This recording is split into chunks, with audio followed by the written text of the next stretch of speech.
আসসালামু আলাইকুম, কেমন আছেন সবাই?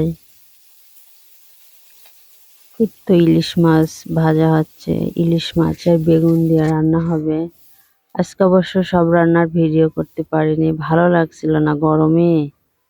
এ তো পেঁয়া ওই মাছ ভাজার তেলেই পানি দিয়ে ঝাল, পেঁয়াজ, হলুদ, লবণ দিয়ে বলক উঠে আসলে এই বেগুনটা দিয়ে দিয়েছি, বেগুন আলু।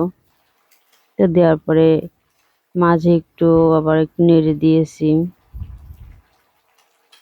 এখন তো গরমে বেগুন আর টক খেতেই খুব ভালো লাগছে।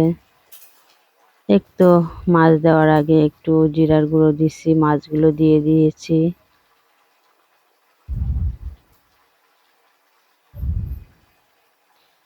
সামান্য একটু তেল দিয়েছি, এটা সকালের আলু ভাজির তেল ছিল, অবশ্য এটা না থাকলে কাঁচা তেল দিতাম।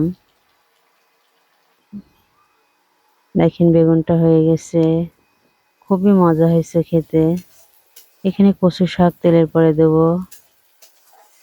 জিরা, পেঁয়াজ, রসুন, হলুদের গুঁড়া দিয়ে একটু শাকটা সিদ্ধ বসিয়েছি, সিদ্ধ করে রেখেছি। তেলের পরে হাফ দিব আর হাফ কালকে দেবো। এটা আমার ভাবির জন্যই করছি। কেমন হয়েছে সবাই জানাবেন। আসসালামু আলাইকুম।